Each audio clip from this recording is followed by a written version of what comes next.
बिस्मिल्लाहिर्रहमानिर्रहीम अस्सलाम वालेकुम। आज हम मैकेनिक्स का चैप्टर 2 है कंपोजिशन ऑफ फोर्सेस, उसका क्वेश्चन नंबर 10 हम डिस्कस करेंगे।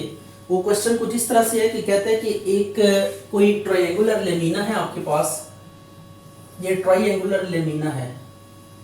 लेमिना मीन कोई प्लेन शीट है जो इस तरह ट्रायंगल की जो है ना फॉर्म में है। और ये कौन सी ट्रायंगल है? इक्विलेटरल ट्रायंगल है। A system of forces acts on a plane in the form equilateral triangle. Equilateral triangle में आपने एक बात याद रखनी कि तीनों साइड्स की लेंथ इक्वल होगी और तमाम इंटरनल एंगल्स क्या होंगे? 60 डिग्री के होंगे। हर इंटरनल एंगल क्या होगा?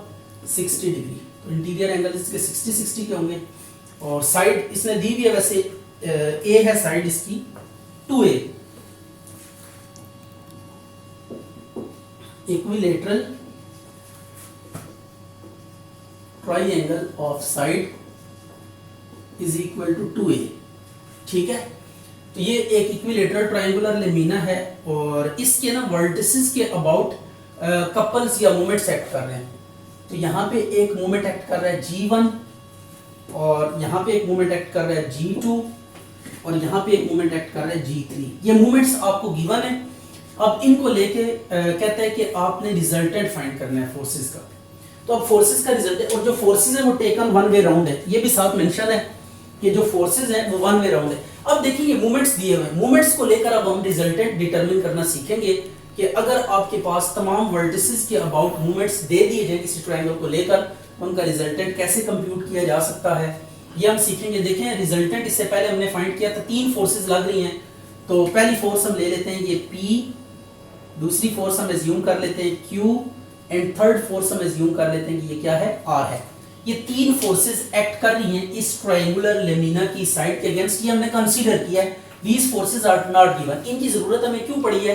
इनकी जरूरत इसलिए पड़ी है कि जब हम रिजल्टेंट फाइंड करते हैं तो वो फोर्सेस को लेकर करते हैं। हमने जितने भी फार्मूलाज पढ़े देखे, दो फोर्सेस का रिजल्टेंट फाइंड करना सीखा, फिर दो से ज्यादा जब n कोप्लेनर फोर्सेस आती थी तो हम क्या करते थे? फोर्सेस को रिजॉल्व करते थे उनके कंपोनेंट्स में और उनके x कंपोनेंट्स को सम करते थे। रिजल्टेंट का x कंपोनेंट आता था, y कंपोनेंट्स को सम करते थे तो रिजल्टेंट का y कंपोनेंट्स आता था। फिर उसको लेकर हम ये फार्मूला लगाते थे r is equal to square root x square plus y square. तो ये फार्मूले से हम रिजल्टेंट कंप्यूट करते थे। तो अब यहाँ पे फोर्सेस हमें नहीं थी गिवन, हमने फोर्सेस एज्यूम कर ली। Consider forces with their angle with x axis r।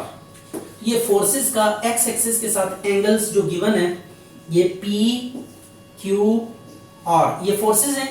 अब इनका एंगल हमने x एक्सिस के रिस्पेक्ट से डिटरमिन करना है। यहाँ पे हम x y प्लेन ड्रॉ कर देते हैं। ये x एक्सिस है, ये y एक्सिस है। तो अब देखिए पहली वाली जो फोर्स है वो x एक्सिस के पैरेलल है। तो जो फोर्स x एक्सिस के पैरेलल होगी उसका एंगल क्या होगा? 0 डिग्री। अब ये इक्विलेटरल ट्रायंगल है तो तमाम इंटरनल एंगल्स कितने होंगे? 60 डिग्री होंगे। तो अब Q के लिए क्या करेंगे? ये देखें Q की अगर टेल को उठाए ना यहाँ से तो इसको ओरिजिन पे रखेंगे, ये सेकंड क्वाड्रेंट में जा रही है। तो सेकंड क्वाड्रेंट में क्या होगा? 180 माइनस थीटा।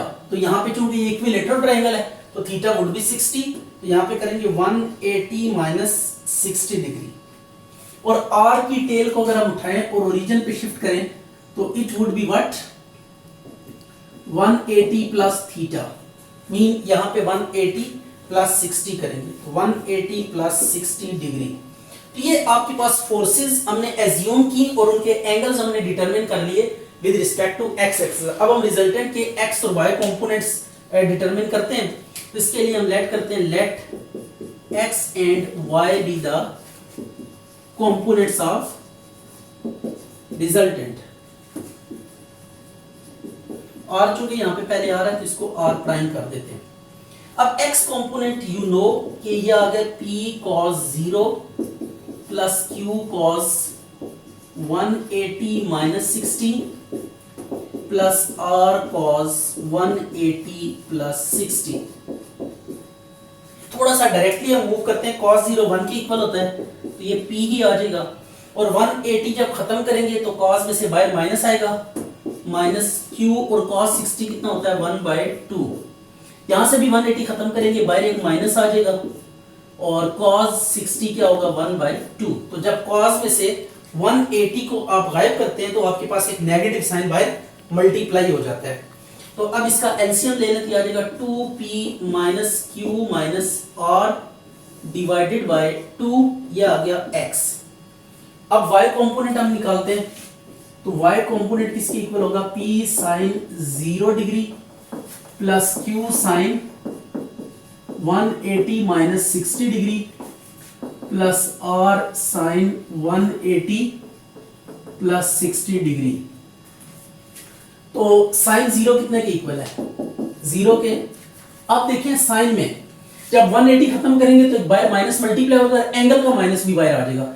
एक 180 का माइनस एक माइनस एंगल का, तो माइनस इंटू माइनस प्लस, तो यहाँ पे प्लस ही आएगा बाय q साइन 60 की वैल्यू कितनी होती है √3/2 प्लस r, यहाँ पे भी ये 180 खत्म होगा तो बाहर क्या आ जाएगा माइनस आ जाएगा, और साइन 60 की वैल्यू √3/2। ये वैसे भी सेकंड क्वाड्रेंट में साइन पॉजिटिव होता है, तो पॉजिटिव रख के साइन 60 की वैल्यू, और 180 प्लस 60 थर्ड क्वाड्रेंट है, थर्ड क्वाड्रेंट के लिए हम क्या करते हैं साइन नेगेटिव होता है तो बाय नेगेटिव आ जाएगा, और साइन 60 की वैल्यू √3/2 आ जाएगी।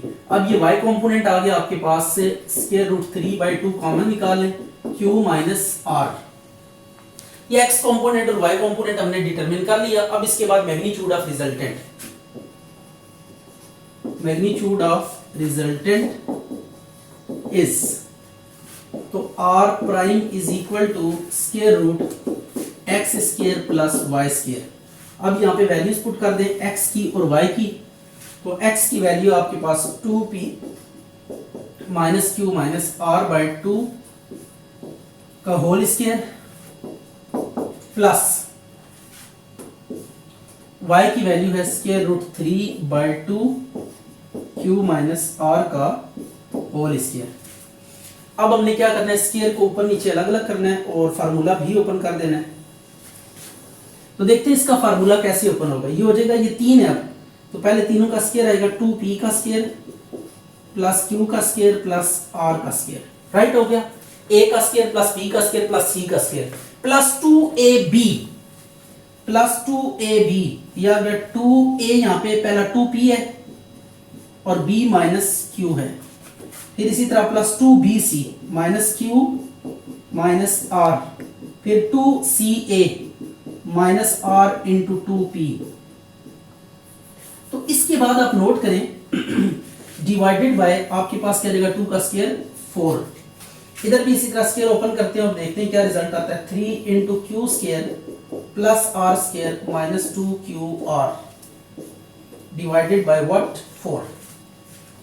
अब इसको सिंपलीफाई कर लेते हैं एलसीएम में। ये फार्मूला ऐसे खोलते हैं, पहले का स्क्वायर प्लस दूसरे का स्क्वायर प्लस तीसरे का स्क्वायर, फिर प्लस 2 इंटू पहला दूसरा प्लस 2 इंटू दूसरा तीसरा प्लस 2 इंटू तीसरा पहला। ये आपके पास क्या आ जाती है, इसकी फॉर्मूलेशन है। तो अब आपने देखना है ये आ जाएगा 4p square plus q square plus r square minus 4pq plus minus minus plus हो जाएगा 2qr minus 4pr plus 3q square plus 3r square minus 6qr divided by 4। अब इस सारे को फर्दर सिंपलीफाई करते हैं और देखते हैं क्या रिजल्ट आता है। तो ये आ जाएगा आपके पास 4p square plus 4q square plus 4r square minus 4pq minus 4qr, ये 2 और 6 को माइनस करेंगे, माइनस 4pr डिवाइडेड बाय 4। अब 4 कॉमन ले लें, कॉमन लेके इसकी कटिंग करेंगे तो आ जाएगा p square plus q square plus 4r square minus pq minus qr minus pr। ये आपके पास मैग्नीट्यूड ऑफ रिजल्टेंट आई है। लेकिन प्रॉब्लम क्या है कि आपको गिवन जो थे वो मूवमेंट्स थे, ठीक है, आपको मूवमेंट्स गिवन थे और आपने जो रिजल्टेंट निकाला है वो इन द फॉर्म ऑफ फोर्सेस निकाला है। तो ये मैकेनिक्स में आपने रूल याद रखना है कि जो चीजें गिवन, बल्कि पूरे मैथमेटिक्स में ये रूल याद रखें कि जो चीजें गिवन होती हैं आंसर उनमें लेकर आना होता है। तो अब आपको मोमेंट्स गिवन है तो resultant in the form of moments हमने कैलकुलेट करना है। तो ये जो रिजल्टेंट हमने कैलकुलेट किया, ये फोर्सेस हमने खुद से एज्यूम की थी, these forces were not given, but हमें ये इंफॉर्मेशन थी कि कोई 3 फोर्सेस लग रही हैं जिनके मोमेंट्स हमें दिए गए थे। तो अब हम क्या करेंगे, P Q R R P की वैल्यूज हम निकालेंगे in the form of moments और वो यहाँ पे सब्स्टिट्यूट करेंगे तो we will get required result. तो अब देखते हैं मूवमेंट कैसे आएगा। तो सबसे पहला चीज आपने नोट करनी है कि मूवमेंट कैलकुलेट करने का मैंने आपको प्रोसीजर बताया था कि कैसे आपने मूवमेंट कैलकुलेट करना है। इसको अभी वन बाय वन हम डिस्कस भी कर लेते हैं। तो अब देखते हैं मूवमेंट कैसे लेंगे। तो मूवमेंट हमारे पास लेने का जो मेथड है वो ये है कि हम अगेन ट्रायंगल को क्या करेंगे, कंस्ट्रक्ट करेंगे। ये आ गया, ये ट्रायंगल हमने बना दी, ठीक हो गया। ए पहले मैं G1 को डिस्कस करता हूं, G2 और G3 को हम फिलहाल छोड़ देते हैं कुछ मोमेंट के लिए। अब मोमेंट लेते हैं ए के अबाउट, ठीक है। यहां पे हम लिखते हैं टेकिंग मोमेंट्स अबाउट ए के अबाउट आप क्या करें, मूवमेंट लें।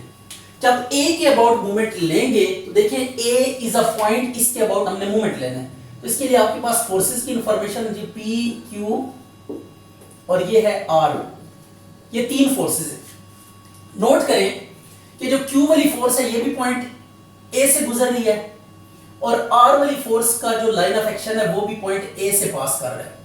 तो ऐसी फोर्सेस जो उस पॉइंट में से पास कर रही है जिसके अबाउट मूवमेंट लेना है तो उनका मूवमेंट जीरो हो जाएगा। मीन टू से हम Q का भी मूवमेंट नहीं लेंगे और R का भी मूवमेंट नहीं लेंगे because these two forces are passing through the point through which we are taking movement, ठीक है, about which we are taking movement. तो हम A के अबाउट मूवमेंट ले रहे हैं, A में से Q फोर्स भी पास कर रही है, R भी, तो Q और R को हम क्या कर देंगे, ड्रॉप कर देंगे। अब आपके पास बचती है फोर्स P, इसका मूवमेंट लेना है। तो अब फोर्स P का मूवमेंट लेने के लिए आप क्या करेंगे, आपने परपेंडिकुलर ड्रॉ करना है। यहां से A पॉइंट से, जिस पॉइंट से मूवमेंट लेना है उस पॉइंट से फोर्स तक आप क्या ड्रॉ करेंगे, परपेंडिकुलर। तो ये हमने परपेंडिकुलर ड्रॉ कर दिया, ठीक हो गया, ये परपेंडिकुलर ड्रॉ कर दिया। अब ये परपेंडिकुलर ड्रॉ कर लेने के बाद इस परपेंडिकुलर की हमें वैल्यू चाहिए होगी, इस परपेंडिकुलर की वैल्यू। तो आर हमारे लिए यूजलेस है, इसको हम यहां से क्रॉस कर देते हैं। ट्रायंगल की साइड हमें गिवन थी कि एक साइड कितनी है 2a और हर इंटीरियर एंगल कितना होता है ट्रायंगल का 60 डिग्री होता है। हमें ये परपेंडिकुलर की वैल्यू कैलकुलेट करनी है, ये वैल्यू हमने कैलकुलेट करनी है। तो अब इस वैल्यू को कैलकुलेट करने के लिए आपके पास ये एक राइट ट्रायंगल बन गया, ठीक है। राइट ट्रायंगल 90 के सामने हाइपोटेन्यूज की एंगल भी दिया हुआ है, तो sin थीटा वाला फार्मूला लगा के आप परपेंडिकुलर की वैल्यू निकाल सकते हैं। तो आपके पास एंगल के सामने वैसे भी क्या होता है, sin होता है, ठीक है। तो ये sin 60 हो जाएगा एंगल के सामने, एंगल के अपोजिट क्या होता है, sin, तो ये एंगल के अपोजिट sin 60 हो जाएगा। बट ऐसे नहीं होगा, ये जो 90 के सामने हाइपोटेन्यूज है ये इसके साथ मल्टीप्लाई होके आएगा, तो ये 2a into sin 60, तो ये परपेंडिकुलर की वैल्यू भी आ गई।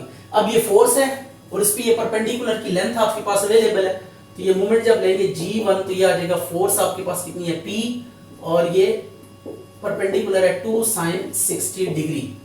तो अब G1 की वैल्यू यहां से निकालेंगे, G1 would be P into 2a under root 3 by 2, तो ये आ गया आपके पास, 2 से कैंसिल कर दे और P की वैल्यू यहां से हमने डिटरमिन करनी है। तो P would be what, G1 by square root 3a, ये P1 आ गया। अब देखिए G1 को लेकर हमने A के अबाउट G1 मूवमेंट था तो इसको लेकर हमने P फोर्स कैलकुलेट कर ली। अब B के अबाउट G2 मूवमेंट है, इससे हम Q की वैल्यू कैलकुलेट कर लेंगे और इसी तरह R की वैल्यू कैलकुलेट कर लेंगे। तो अब हम सिमिलरली करके लिख देंगे, क्योंकि ये सिमेट्रिक ट्रायंगल है, ये इक्विलैटरल ट्रायंगल सिमेट्रिक ट्रायंगल होती है, तीनों साइड्स इक्वल होती हैं, तीनों एंगल्स क्या होते हैं आपके पास 60 डिग्री होते हैं। तो अब सिमिलरली करके भी लिख सकते हैं, सिमिलरली Q जो होगा G2 by under root 3a होगा और R किसके इक्वल होगा, G3 by under root 3a। तो अब आप लिखें पुट PQR in 1, इसका 1 पुट करें, R is equal to आ जाएगा P by under root 3a का square Q by under root 3a का square R by under root 3a का square minus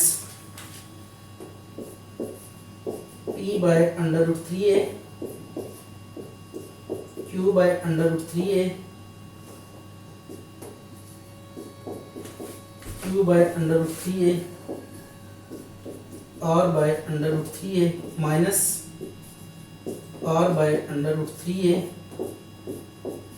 P by under root 3a। इसको आप simplify कर लें तो you will get the required resultant.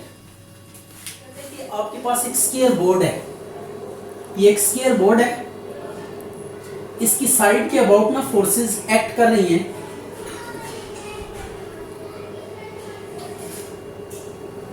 ये कोई स्क्वायर बोर्ड है, इसकी साइड्स हैं A B C D और ये स्क्वायर बोर्ड है, इसको लिखेंगे स्क्वायर बोर्ड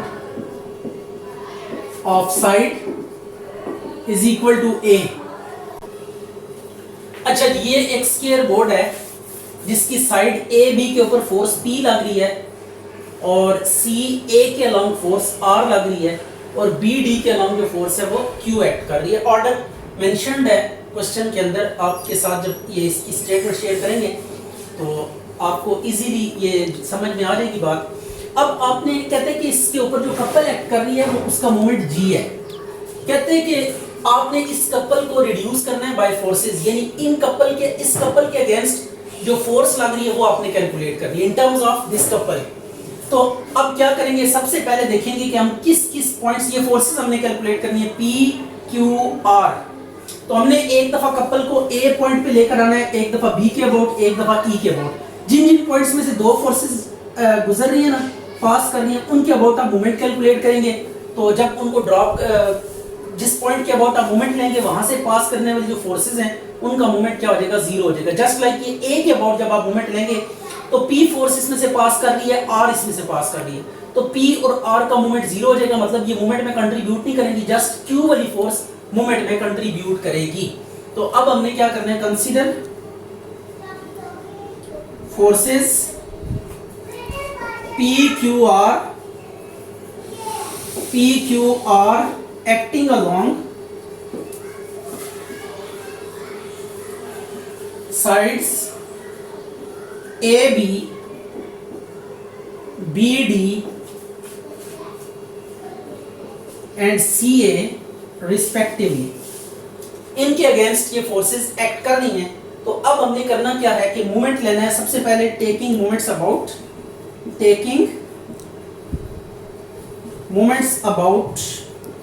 ए पॉइंट के अबाउट सबसे पहले मोमेंट लें। तो जब ए के अबाउट मोमेंट लेंगे तो देखें ए में से कौन कौन सी फोर्सेस पास कर रही है। पी फोर्स पास कर रही है, इसको हम क्रॉस कर देंगे। आर फोर्स पास कर रही है, इसको हम क्रॉस कर देंगे। मीन टू से इनका मूवमेंट नहीं होगा तो इनको हम क्या कर देते हैं, रिमूव कर देते हैं थोड़ी देर के लिए। ये आ गया। अब आपके पास जस्ट ये फोर्स जो बची है, क्यू वाली फोर्स बची है। अब आपने करना ये कि क्यू वाली फोर्स जो है वो पॉइंट ए में से पास नहीं कर रही। इसके लाइन ऑफ एक्शन को जितना मर्जी आप एक्सटेंड कर ले दोनों साइड से, ये कभी भी ए में से पास नहीं करेगी। तो अब इसका मूवमेंट हम लेंगे क्यू वाली फोर्स का। तो जब क्यू वाली फोर्स का मूवमेंट लेंगे तो इसके लिए हमें क्या करना पड़ेगा, इस पॉइंट ए से जिसके अबाउट हम मूवमेंट ले रहे हैं, इस पॉइंट से इस फोर्स पे हमें एक परपेंडिकुलर ड्रॉ करना पड़ेगा। तो this perpendicular would be this, ये परपेंडिकुलर होगा क्योंकि डायगोनल्स जो होते हैं ना वो स्क्वायर के, ये आपने प्रॉपर्टी याद रखनी है कि ये परपेंडिकुलर्स होते हैं। तो ये परपेंडिकुलर है ए से ई तक। अब हमने ये ए ई की वैल्यू, जो डॉटेड सेगमेंट है, इसकी हमने वैल्यू कैलकुलेट करनी है। तो अब इसकी वैल्यू कैलकुलेट करने के लिए यू नो कि आपके पास ये जो साइड है ए से बी तक, ये स्क्वायर बोर्ड की साइड ए है और ये जो डायगोनल्स होते हैं इनका एंगल कितना होता है, 45। तो 45 वुड बी द एंगल। इधर भी आप 45 लिख सकते हैं, इस डायगोनल का एंगल भी 45 लिख सकते हैं। अब हम अगर इस 45 को रेफरेंस एंगल लें तो एंगल के ऑपोजिट क्या होता है, साइन होता है। ये हो जाएगा साइन 45। एंगल के ऑपोजिट हमेशा साइन 45 होता है, बट ऐसे नहीं होता हाइपोटेन्यूज के साथ। तो 90 के ऑपोजिट जो होता है हाइपोटेन्यूज होता है। तो ये हाइपोटेन्यूज ए है यहाँ पे, तो ए को क्या कर देंगे, साइन से मल्टीप्लाई करेंगे। तो इस सेगमेंट ए ई की ना वैल्यू आ जाएगी आपके पास। तो अब ये जो मोमेंट होगा G is equal to P into a sine 45 degree. Angle के सामने आपने देखना है ये एंगल के ऑपोजिट साइन होता है, लेकिन हाइपोटेन्यूज के साथ मल्टीप्लाई होके। तो हमने एंगल के ऑपोजिट क्या लिया, इसको हमने रेफरेंस एंगल लिया। इसको हम थोड़ी देर के लिए इग्नोर कर देते हैं, जस्ट इग्नोर दिस वन। तो ये एंगल के ऑपोजिट क्या होगा, साइन 45 डिग्री होगा, बट किसके साथ मल्टीप्लाई होकर हाइपोटेन्यूज 90 के सामने क्या होता है, हाइपोटेन्यूज ए यहाँ पे। तो तो a इंटू साइन 45 हो जाएगा। तो it would be what, a sine 45, ये इस परपेंडिकुलर की वैल्यू होगी। तो फोर्स आपके पास क्या है, q फोर्स है। फोर्स कितनी है, q। तो q फोर्स को परपेंडिकुलर डिस्टेंस से मल्टीप्लाई करेंगे तो क्या आएगा आपके पास, मोमेंट आ जाएगा। तो साइन 45 की वैल्यू कितनी होती है, 1/√2। तो यहां से आप p को अलग कर सकते हैं, इट वुड बी √2g/a। तो ये आपके पास फोर्स p आ गई। अब इसी तरह आपने मोमेंट लेना है b के about, taking moments about b। तो b के अबाउट मोमेंट लेने के लिए हमें क्या करना पड़ेगा, मैं दोबारा फिगर को बना लेता हूं आपके लिए और मैं देखता हूं कि कौन सी फोर्सेस को हमें यहां से रिमूव करना पड़ेगा और कौन सी फोर्स बचेगी जिसका हम क्या करेंगे, मोमेंट लेंगे। तो ये फोर्स थी P आपके पास, this force was Q and the R, ये फोर्सेस है। अब आपने देखना ये है कि B के अबाउट आप मोमेंट लेने जा रहे हैं, तो B में से P फोर्स पास कर रही है और Q फोर्स पास कर रही है। This was Q and this was R। तो Q फोर्स पास कर रही है किस में से, B पॉइंट में से। तो B में से एक फोर्स P पास कर रही है, इसको हमने क्रॉस कर दी और ये इनको मैं यहां से रिमूव कर देता हूं। अब आपके पास फोर्स जो बच गई है, जस्ट R वाली फोर्स बच गई है। तो अब इस R वाली फोर्स का जो मोमेंट है वो हमने लेना है। तो इसके लिए हमें क्या करना पड़ेगा, फिर मैं आपको बताता चलूं कि जब आप मोमेंट लेंगे तो मोमेंट का बेस्ट मेथड ये होता है कि आप सबसे पहले फोर्स डिसाइड करें, पॉइंट डिसाइड करें, फिर इस पॉइंट से फोर्स तक परपेंडिकुलर ड्रॉ करें। तो ये परपेंडिकुलर होगा, मैंने अभी आपको बताया कि डायगोनल्स परपेंडिकुलर होते हैं। तो जब परपेंडिकुलर ड्रॉ करेंगे it would B along the diagonals, और डायगोनल आपस में परपेंडिकुलर होंगे। यहाँ पे 90 डिग्री होगा और डायगोनल का साइड्स के साथ एंगल कितना होता है, 45 डिग्री होता है। यहाँ पे भी 45 डिग्री होगा, यहाँ पे भी क्या होगा, एंगल 45 डिग्री होगा। अब फिर इसको अगर हम रेफरेंस एंगल लें तो 45 के ऑपोजिट क्या होगा, साइन 45, बट हाइपोटेन्यूज a था, यहाँ पे साइड है ये a साइन 45। तो अब मोमेंट जो आएगा ये आएगा G is equal to R into a sine 45। तो G is equal to R into a by √2। तो ये आ जाएगा √2 G by a is equal to R। तो R is equal to square root 2 G by a। ये आपके पास क्या आ गया, R की वैल्यू आ गई। अब इसके बाद आपने करना कुछ यूं है कि जब ये R की वैल्यू आ गई, अभी एक तीसरी फोर्स हमारे पास बच गई है, दैट इज P फोर्स। तो अब उसके लिए हमें मोमेंट किसके अबाउट लेना पड़ेगा, E के अबाउट, क्योंकि E में से भी दो फोर्सेस गुजरी। तो आपने उन पॉइंट्स के अबाउट मोमेंट्स लेने जिनमें से दो फोर्सेस गुजर रही हैं, क्योंकि वो दो फोर्सेस निकल जाएंगी, तीसरी फोर्स हमारे पास आ जाएगी। तो हमने फोर्सेस ही क्या करनी, यहाँ पे डिटरमिन करनी है। तो अब हम क्या करते हैं, मोमेंट लेते हैं E पॉइंट के अबाउट, क्योंकि E में से दो फोर्सेस पास कर रही हैं। तो मैं पॉइंट, अब मैं थोड़ा सा स्ट्रेट मूव करूंगा, टेकिंग मोमेंट्स अबाउट E। तो E के अबाउट मोमेंट कैसे लेंगे, इसके लिए हम एक दफा फिर फिगर बना लेते हैं, no problem at all. Figure आप जितनी दफा मर्जी बना लें। देखें, अगर आप एक दफा फिगर बना के करेंगे ना तो डेफिनेटली उसमें काफी कॉम्प्लेक्सिटीज आ जाएंगी, तो आपके लिए हैंडल करना मुश्किल हो जाएगा। तो आप फिगर जितनी दफा मर्जी बना लें, it's no problem at all. हर दफा मूवमेंट के लिए आप अलग फिगर बना लें, इट्स ओके। अब ये E के अबाउट मूवमेंट ले रहे हैं, तो E में से फोर्स Q गुजर रही है और E में से फोर्स कौन सी गुजर रही है, R गुजर रही है। इन फोर्सेस को हम फिर रिमूव कर देंगे। अब जो फोर्स बच गई वो P फोर्स बच गई है। अब हमने P का क्या करना है, मूवमेंट लेना है। तो अब P का मूवमेंट लेने के लिए आप क्या करेंगे, फिर मैंने आपको बताया ये फोर्स P है और ये पॉइंट E है जिसके अबाउट आप मूवमेंट ले रहे हैं। तो पॉइंट और फोर्सेस देखा करेंगे कौन सी हैं। तो पॉइंट हमारे पास E है, फोर्स A की है P। तो इस पॉइंट से इस फोर्स पे हम क्या करेंगे, परपेंडिकुलर ड्रॉ करेंगे। ये हमने परपेंडिकुलर ड्रॉ कर दिया। अब इस परपेंडिकुलर की लेंथ हमने कैलकुलेट करनी है कि what would be length of perpendicular. तो ये बात आप ध्यान में रखें कि ये साइड ऑफ स्क्वायर है। साइड ऑफ स्क्वायर जो है ना, ये कितने के इक्वल है, A के इक्वल है। साइड ऑफ स्क्वायर किसके इक्वल है, A के। तो अब देखिए, ये जो आपके पास होता है ना, सेंट्रॉइड होता है, ये बिल्कुल मिड में होता है।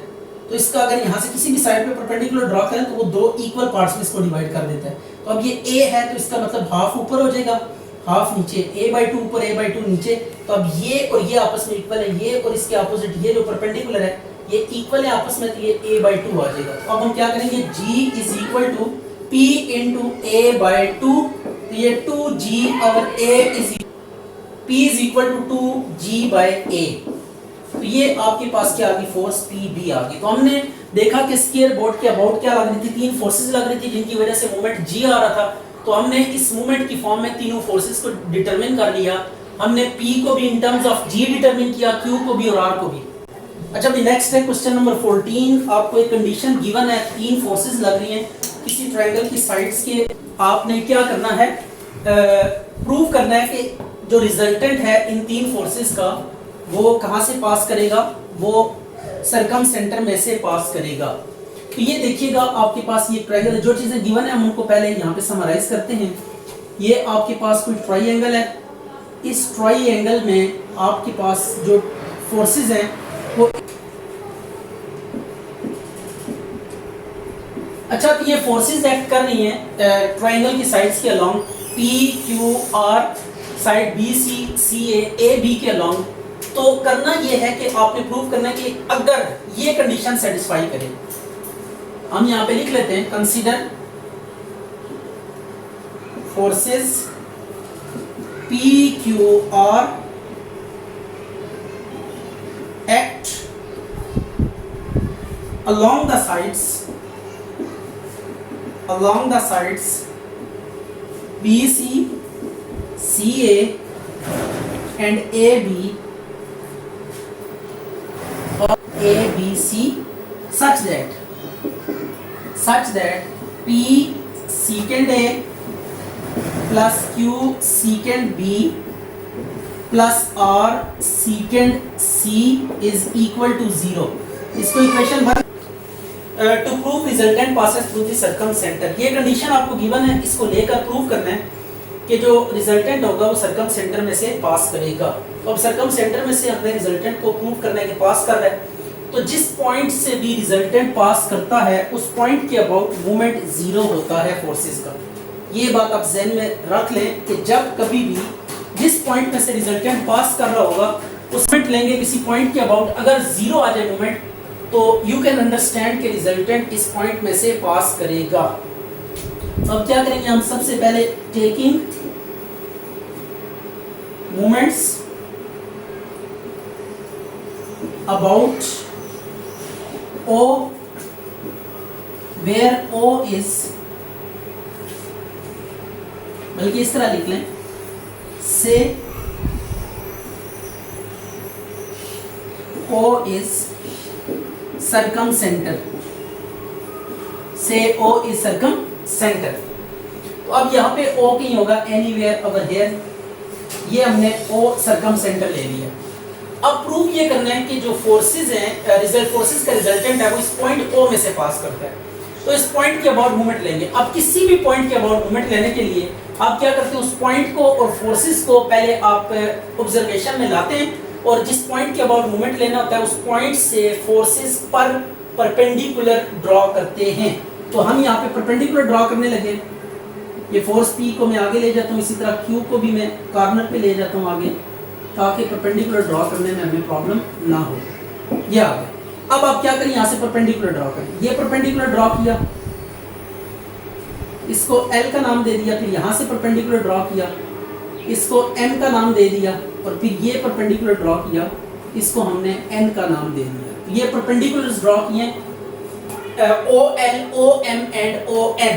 अब आपने परपेंडिकुलर ड्रॉ कर लेने के बाद मूवमेंट लेंगे, तो मूवमेंट क्या होता है, फोर्स P है, इस पे परपेंडिकुलर OL है, ये G is equal to P into OL plus Q into OM, force into perpendicular distance, और इसी तरह R फोर्स है और परपेंडिकुलर ON है, तो इनको मल्टीप्लाई करके OL, OM और ON हमने क्या किया, फोर्सेस को रिस्पेक्टिव परपेंडिकुलर से मल्टीप्लाई किया।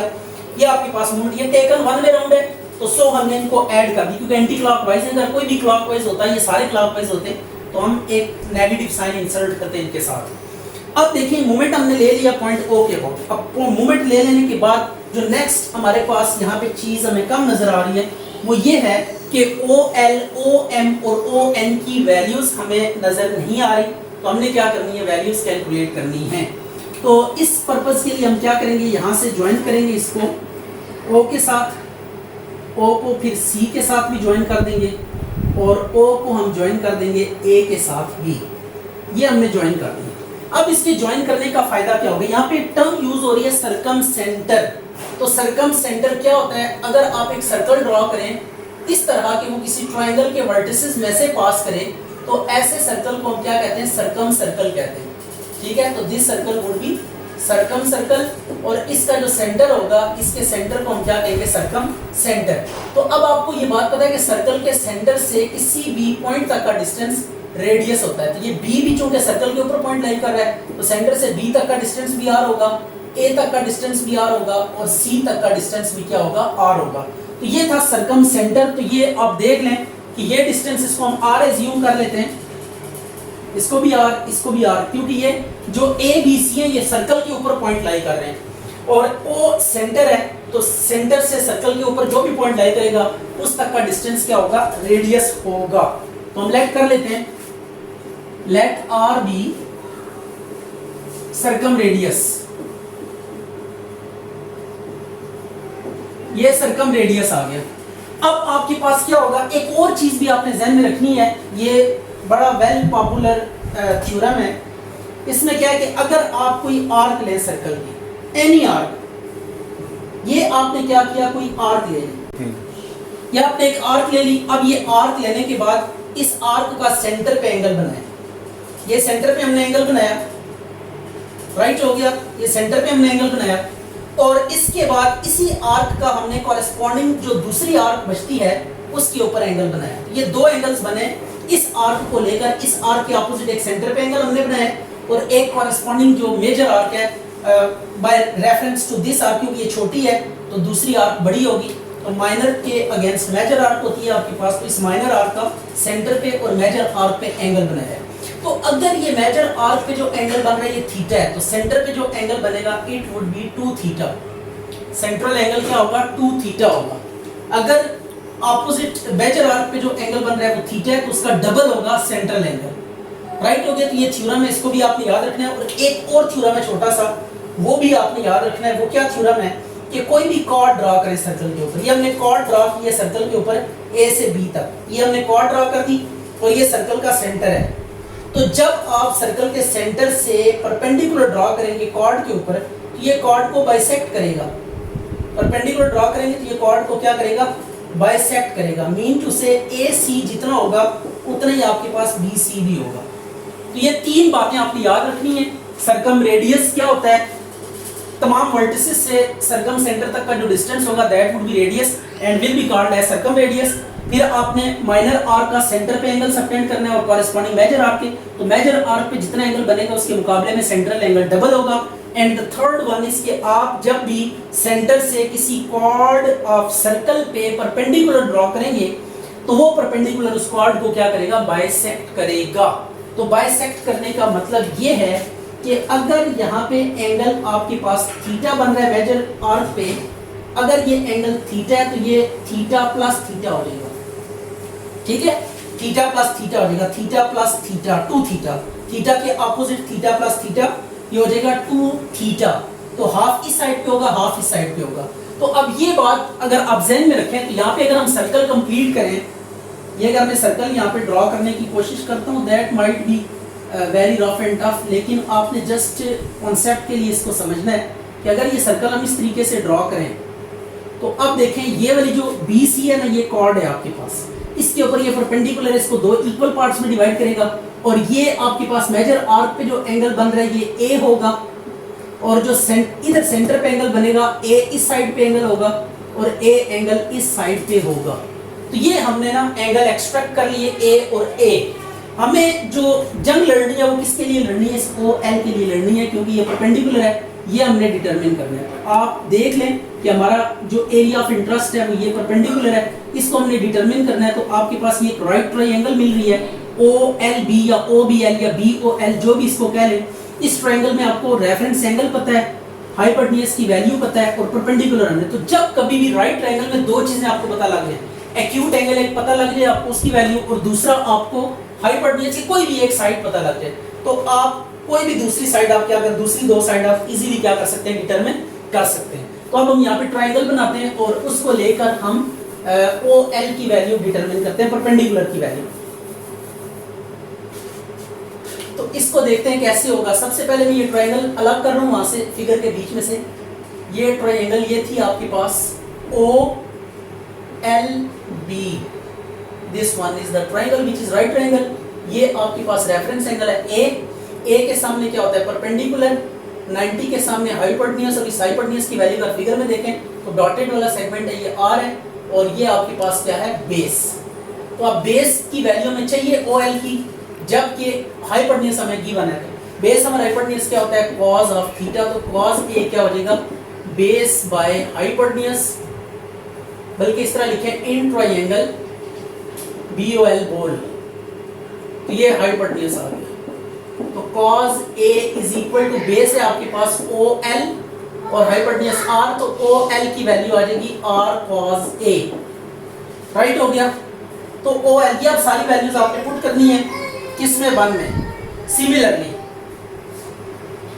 सिमिलरली ये आ गई 1, और OM की वैल्यू पुट करें R cos B,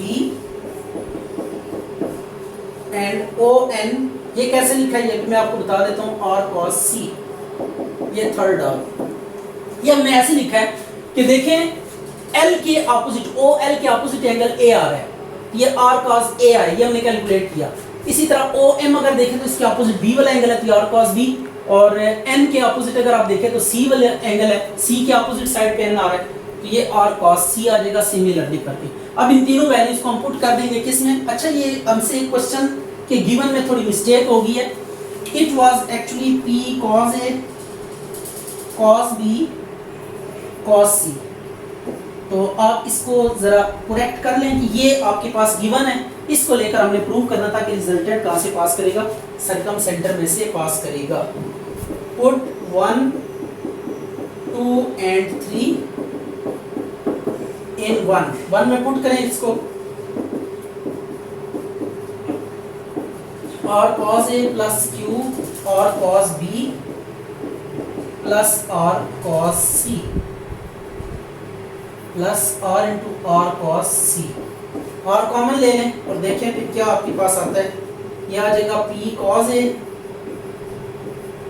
plus Q cos B plus R cos C। तो ये आपके पास जो एक्सप्रेशन है ये 0 के इक्वल है, तो इसकी वैल्यू पुट कर दे 0 आ गई। बल्कि इस इक्वेशन को हम 2 का नाम दे देते हैं, इसको 1 का, तो यहाँ पे आप क्या लिखें पुट इन 2, यहाँ पे यूजिंग 1, तो ये G मोमेंट क्या आ गया है 0 आ गया। तो सरकम सेंटर के अबाउट हमने मोमेंट लिया, बाय दैट कंडीशन वो मोमेंट 0 के इक्वल आ गया, तो this implies resultant passes through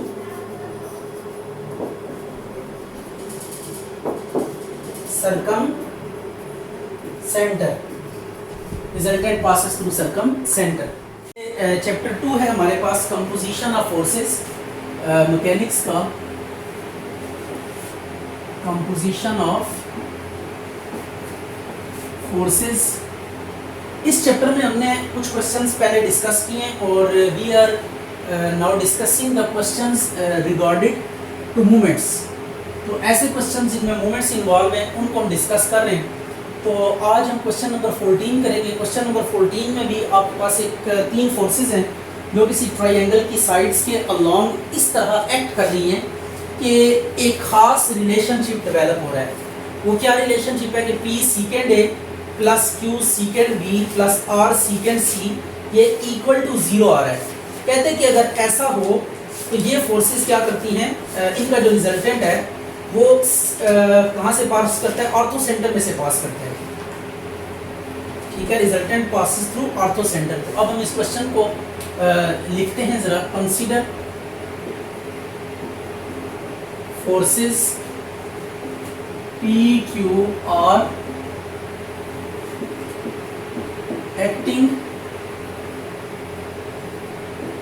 act along sides BC, CA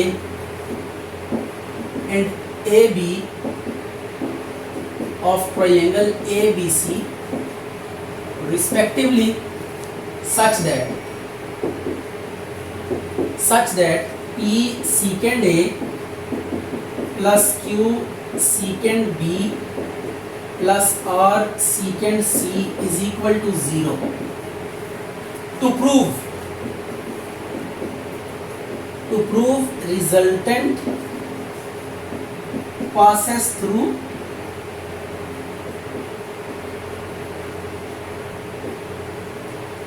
ऑर्थोसेंटर। सबसे पहले हम यहाँ पे ऑर्थोसेंटर को डिफाइन कर लेते हैं कि ऑर्थोसेंटर क्या होता है। तो ऑर्थोसेंटर आपके पास है point of intersection of altitudes, point of intersection of altitudes of a triangle is called ऑर्थोसेंटर।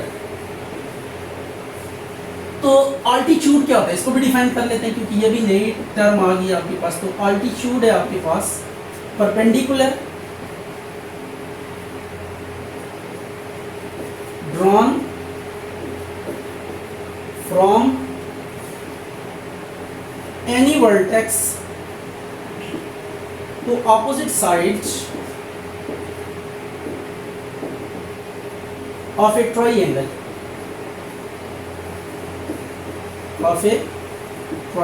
ये दो डेफिनेशंस हैं जिनको हम यूज करेंगे इस क्वेश्चन में। तो पहली चीज आपने याद रखनी है ऑर्थोसेंटर। ऑर्थोसेंटर क्या है हमारे पास? ऑर्थोसेंटर ये है कि सबसे पहले हम डिस्कस करेंगे कि ऑल्टीट्यूड्स क्या होते हैं। मैं ज़रा सिमेट्रिक ट्रायंगल बनाता हूँ ताकि ऑल्टीट्यूड्स ड्रॉ करने में आसानी हो। तो आपके पास ये सपोज कर लें कि कोई ट्रायंगल है, ये कोई भी ये ट्रायंगल है आपके पास ABC, ये इसके वर्टिसेस हैं। आप यहाँ से एक परपेंडिकुलर ड्रॉ करें, फिर यहाँ से एक परपेंडिकुलर ड्रॉ करें। These are altitudes। इसको L का नाम दे देते हैं, इसको M का। तो AL MC और इसी तरह B से ऑल्टीट्यूड भी आप ड्रॉ कर सकते हैं। इट इज N कह दें इसको। तो ये आपके पास क्या है? ऑल्टीट्यूड्स हमने ड्रॉ किए। तो ऑल्टीट्यूड्स जिस पॉइंट पे एक दूसरे को मीट करेंगे, इंटरसेक्ट करेंगे जिस पॉइंट पे, या point of concurrency of altitude क्या होगा, इसको हम क्या कहेंगे? ऑर्थोसेंटर कहेंगे। This one is what? Orthocentre. ये आपके पास ऑर्थोसेंटर आ गया। तो ये अब आपने देखा कि ऑर्थोसेंटर क्या होता है आपके पास। It is the point of intersection of altitudes.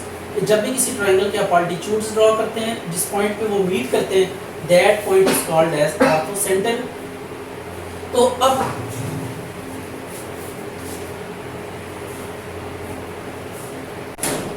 अच्छा, तो अब हम इस क्वेश्चन के सॉल्यूशन की तरफ आते हैं। सबसे पहले हम क्या करेंगे? एक ट्रायंगल कंस्ट्रक्ट करेंगे। ये हमने एक ट्रायंगल ले ली,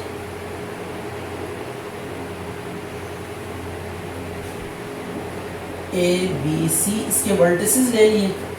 अब करना ये है कि हमने ऑल्टीट्यूड्स ड्रॉ करने। तो सबसे पहला ऑल्टीट्यूड यहाँ से ड्रॉ करते हैं। ये आपके पास एक ऑल्टीट्यूड है, इसको नाम दे देते हैं L का। फिर B से ऑल्टीट्यूड ड्रॉ करें, इसको नाम दे दें M का। और C से जो ऑल्टीट्यूड ड्रॉ करेंगे, इसको हम नाम दे देंगे N का। तो ये आपके पास L, M, N क्या हैं? ऑल्टीट्यूड्स आ गए। ये AL, BM और CN, दीज आर ऑल्टीट्यूड्स। और इनका जो पॉइंट ऑफ इंटरसेक्शन है, ये आपके पास क्या है? ऑर्थोसेंटर है। इसको हम O से लेबल कर देते हैं, ये ऑर्थोसेंटर है। अब प्रूव हमने ये करना है इस क्वेश्चन में कि जो रिजल्टेंट है वो पास करता है इस ऑर्थोसेंटर में से। ठीक है, तो रिजल्टेंट ऑर्थोसेंटर में से पास करता है, ये हमने प्रूव करना है। तो अब इसको प्रूव करने के लिए जो हम स्ट्रेटेजी यहाँ पे अप्लाई करेंगे वो ये करेंगे कि इस पॉइंट O के अबाउट हम मोमेंट्स लेंगे। अगर किसी पॉइंट के अबाउट मोमेंट्स लें और वो जीरो आ जाए तो इट्स मीन रिजल्टेंट उस पॉइंट में से पास कर रहा होता है, क्योंकि जिस पॉइंट से रिजल्टेंट पास कर रहा होता है उसके अबाउट मोमेंट क्या होता है? जीरो होता है। Line of action of resultant पे आप कोई भी पॉइंट ले लें, line of action of resultant पे आप कोई सा भी पॉइंट ले लें, उस पॉइंट के अबाउट जब मोमेंट कैलकुलेट करेंगे जो भी फोर्सेस हैं उनका, तो moment must be equal to zero. तो अब हम क्या करते हैं? ये ऑर्थोसेंटर हमारे पास O है, तो इसके अबाउट हम क्या करते हैं? मोमेंट ले लेते हैं। Let O be orthocentre of triangle ABC, ये आपके पास ऑर्थो सेंटर है। अब इसके अबाउट हम क्या करते हैं, मोमेंट्स ले लेते हैं। टेकिंग मोमेंट्स अबाउट O, तो मूवमेंट के लिए आपको बताया हुआ है कि जब भी आप मूवमेंट लिए, फोर्सेस हैं आपके पास, P फोर्स है, ये साइड्स के अलोंग लग रही है, Q फोर्स है, and the rest one is R force. These are forces P, Q, R। तो अब ये आपके पास तीन फोर्सेस जो किसी ट्रायंगल के साइड्स के अलोंग एक्ट कर रही हैं। हमने मूवमेंट लेना है अबाउट पॉइंट O। तो जिस पॉइंट के अबाउट हमने मूवमेंट लेना होता है, उसमें एक बात आप याद रखिएगा कि फर्स्ट ऑफ ऑल उस पॉइंट से फोर्सेस पे हम क्या करते हैं, परपेंडिकुलर ड्रॉ करते हैं। तो अब हम क्या करेंगे, इस पॉइंट से तीनों फोर्सेस पे, P पे परपेंडिकुलर ड्रॉ करेंगे। ये परपेंडिकुलर आ गया, ठीक है। इसको मैं थोड़ा सा हाईलाइट कर देता हूँ ताकि जो आइडिया आपको अच्छे से समझ आ जाए। ये आ गया आपके पास एक परपेंडिकुलर, P वाली फोर्स पे परपेंडिकुलर है OL, और आपके पास जो Q वाली फोर्स है इस पे परपेंडिकुलर है OM, और इसी तरह ये जो तीसरी फोर्स है इस पे परपेंडिकुलर है ON। ये आपके पास तीन क्या हैं, परपेंडिकुलर्स। ऑलरेडी ये ड्रॉ किए हुए थे, जस्ट हमने इनको हाईलाइट किया है। तो अब मूवमेंट क्या होता है, मूवमेंट आपको मैंने बताया हुआ है कि फोर्स P है। तो अब इस P पे देखेंगे O पॉइंट से परपेंडिकुलर जो आ रहा है उसकी लेंथ कितनी है, तो O से L तक लेंथ, हम इसको OL का नाम दे देते हैं। ये OL लेंथ आ गई। Q पे परपेंडिकुलर जो ड्रॉ किया वो उसकी length OM, and on the similar pattern R पे जो परपेंडिकुलर है उसकी लेंथ है ON। इसको इक्वेशन 2 का नाम दे दें। अब इस पूरे क्वेश्चन में जो प्रॉब्लम हमारे पास रह गई है वो ये रह गई है, OL, OM, ON की वैल्यूज का जब तक हमें नहीं पता लगेगा तब तक हम आगे प्रोसीड नहीं कर सकते। तो सो हम क्या करते हैं, OL, OM और ON की वैल्यूज को डिटरमिन करते हैं। तो इसके लिए सबसे पहले जो ट्राइंगल हम लेंगे, देखिए हमने OL कैलकुलेट करना है। तो OL जिस ट्राइंगल में आ रहा है, जिस ट्राइंगल की साइड बन रही है वो ये ट्राइंगल है आपके पास। अगर आप नोट करें तो OL की वैल्यू में चाहिए, फर्स्ट ऑफ ऑल OL की वैल्यू चाहिए, OM की वैल्यू चाहिए, ON की वैल्यू चाहिए। तो ये जो आपके पास ट्राइंगल है, इट इज ट्राइंगल BOL या BLO, जो भी आप कह लें, ये ट्राइंगल है जिसमें OL है। तो mean to say we have to discuss with this triangle. तो अब हमने इस ट्राइंगल को डिस्कस करने के लिए सबसे पहले देखिए ये राइट ट्राइंगल है, क्योंकि ये परपेंडिकुलर है। एक एंगल जिस ट्राइंगल का 90 डिग्री हो वो राइट ट्राइंगल होती है। ये आपके पास एक राइट ट्राइंगल है। तो राइट ट्राइंगल को सॉल्व करने के लिए आपको जो चीज़ चाहिए होती है वो ये चाहिए होती है कि आपको एक रेफरेंस एंगल फिक्स करना होता है। तो अब यहाँ पे हमने एक रेफरेंस एंगल फिक्स करना है। तो देखते हैं कि रेफरेंस एंगल यहाँ पे कैसे फिक्स किया जा सकता है। तो इस पर्पज के लिए आप इस ट्राइंगल को जरा नोटिस में लाएं। ये ट्राइंगल अगर आप नोटिस में लाएं तो ये राइट ट्राइंगल है। इस ट्राइंगल को आप देखें, ये आपके पास क्या है, राइट ट्राइंगल है।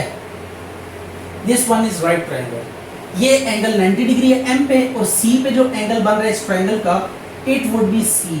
हम इसको C से मेंशन करेंगे। ये C इंटीरियर एंगल है। तो C वर्टेक्स पे C होगा, A पे A होगा, B पे B एंगल होगा। ये देखें, एक एंगल 90 डिग्री है, एक एंगल C है। तो दो एंगल इसके पता चल गए हमें। तो तीसरा एंगल ये है। तो जब भी राइट ट्राइंगल में दो एंगल्स पता हो तो उनको माइनस करेंगे तो आपके पास तीसरा एंगल भी आ जाएगा। तो अब ये एक एंगल 90, एक C है, तो 90 में से C माइनस करें। 90 माइनस C आप करेंगे तो आपके पास थर्ड एंगल भी आ जाएगा। ये आ गया जी 90 माइनस C, it is third angle 90 माइनस C। अब देखिए इस ट्राइंगल का एंगल हमें पता लग चुका है, रेफरेंस एंगल 90 माइनस C। अब ये जो परपेंडिकुलर होता है इसके सामने, ये जो 90 डिग्री एंगल होता है इसके अपोजिट जो साइड होती है ये हाइपोटेन्यूस है। एंगल के सामने, रेफरेंस एंगल के सामने perpendicular, and the rest one is base. अब इस ट्राइंगल को हम ले लेते हैं इन ट्राइंगल BOL। इस ट्राइंगल में हम देखते हैं कि आपके पास परपेंडिकुलर आपको चाहिए, हम बेस को ले लेते हैं। तो ये परपेंडिकुलर और बेस क्या होता है, tan 90 माइनस C is equal to perpendicular over base. तो ये 90 को गायब करेंगे तो ये cot C हो जाएगा। परपेंडिकुलर है आपके पास OL और बेस है BL। तो BL को इस साइड पे आके मल्टीप्लाई करें तो OL इक्वल हो जाएगा BL into cot of angle C। ठीक हो गया। तो ये O L is equal to B L cot C आ गया। इसको आप 1 का नाम दे दें, रोमन में इसको 1 कह देते, ये आ गया। O L is equal to B L cot C. अब प्रॉब्लम क्या है हमारे पास, बी एल का प्रॉब्लम है। अब बी एल को टैकल करने के लिए हम क्या करते हैं, दोबारा से ये ट्राइंगल कंस्ट्रक्ट करते हैं। लुक एट दिस, कोई भी ट्राइंगल जब आप ड्रॉ करते हैं तो उसको बैलेंस करने का ये तरीका होता है कि अगर आपके पास कोई इन्फॉर्मेशन भी नहीं है ना, तो आप तब भी ट्राइंगल को क्या कर सकते हैं, बैलेंस कर सकते हैं। ये ए पे एंगल ए लेके, बी पे एंगल बी लेके, सी पे एंगल सी लेके, यही ट्राइंगल मैंने दोबारा कंस्ट्रक्ट किया है। और सी के अपोजिट जो साइड होगी वो सी होगी, बी के अपोजिट साइड बी होगी, ए के अपोजिट साइड ए होगी। तो ये हमने इस ट्राइंगल को क्या कर दिया, लेबल कर दिया। जब ट्राइंगल को आपने लेबल कर दिया है तो अब देखिए हमें जो ट्राइंगल में इंटरेस्टेड है, हमें बी एल चाहिए। तो बी एल जिस ट्राइंगल का की साइड है वो ट्राइंगल है हमारे पास A B L. That one is this triangle A B L. ये बड़े गौर से देखिएगा, ये जो ट्राइंगल में हम इंटरेस्टेड है, मैं सिर्फ इस ट्राइंगल को लूंगा, बाकी मैं सब कुछ इरेज कर दूंगा। ले, हमने जस्ट इस ट्राइंगल को लिया जो हमें चाहिए। हमें बी एल चाहिए, तो बी एल साइड जिस ट्राइंगल की थी उसको हमने ले लिया, बाकी सब हमने रेज कर दिया। तो अब हम यहाँ पे लिखेंगे in triangle A B L. तो इस ट्राइंगल में देखें ये एंगल 90 डिग्री है, 90 के सामने हाइपोटेन्यूज होता है। ये रेफरेंस एंगल ले लेते हैं क्योंकि ये एंगल हमें पता है, ए वाला आधा पता है आधा नहीं पता। ये साइड हमने रिमूव कर दिया तो आधा ए बीच में से निकल गया। तो अब ए वाले एंगल के बारे में भी है नो इन्फॉर्मेशन सो फार। तो बी के सामने क्या होगा, परपेंडिकुलर होगा, and this one is base. अब देखिए बेस हमें चाहिए बी एल।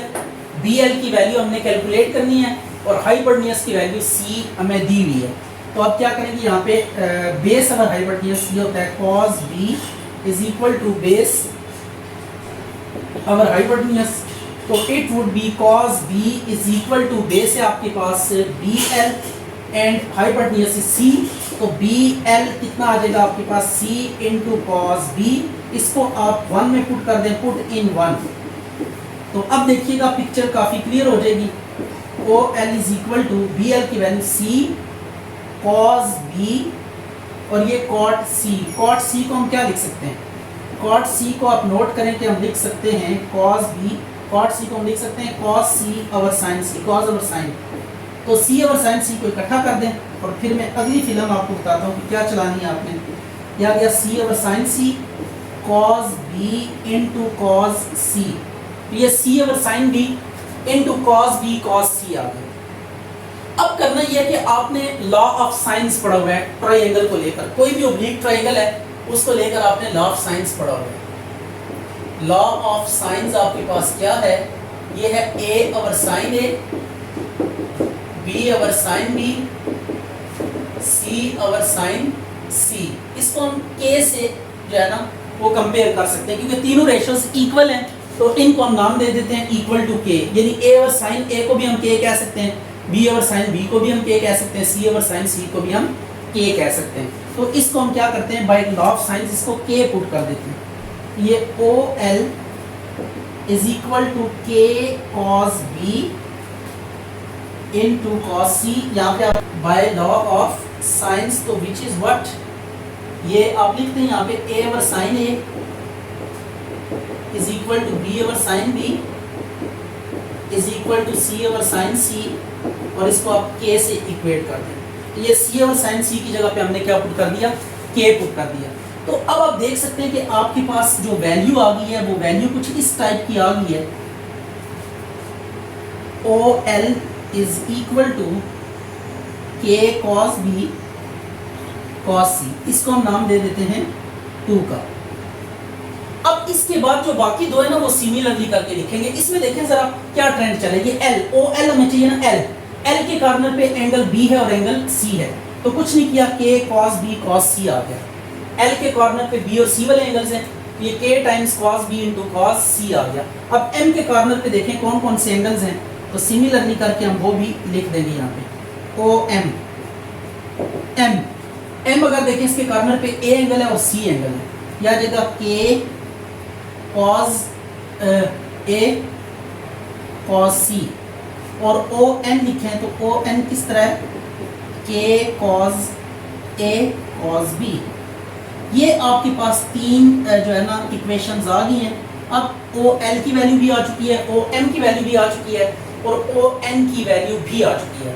इन वैल्यूज को हमने सब्स्टिट्यूट करना है इक्वेशन 2 में और उसके बाद कॉमन लेंगे तो आपके पास ये एक्सप्रेशन डेवलप हो जाएगी और इस एक्सप्रेशन की वैल्यू पुट करेंगे तो मोमेंट जीरो आ जाएगा अबाउट ओ। अब इनको यूज करते हैं, पुट 2, 3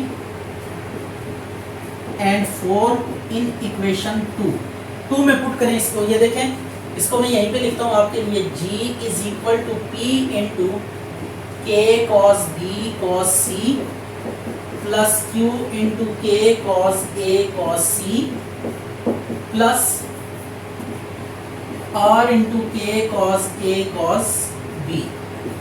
अब इसमें से कॉमन ले लें आप, K cos A cos B cos C common निकालें। जब कॉमन लेंगे तो जो मिसिंग है वो डिवाइड हो जाएगा। पहले में A मिसिंग है तो cos A डिवाइड होगा, दूसरे में B मिसिंग है तो B डिवाइड होगा, तीसरे में C मिसिंग है तो C cos C डिवाइड हो जाएगा। राइट हो गया। अब इसको जरा रीअरेंज करते हैं and we will get required result. अब आपने इसके बाद क्या करना है, लास्ट सेगमेंट में G इज इक्वल टू क्या गया, K cos A cos B cos C into P secant A Q secant B R secant C, इनकी वैल्यूज पुट कर दें तो G is equal to K cos A cos B cos C into 0 using 1, तो 0 into something क्या होता है 0, तो this implies resultant passes through ortho centre. Resultant कहाँ से पास करेगा, ऑर्थो सेंटर में से पास करेगा। ये क्वेश्चन कंप्लीट हो गया।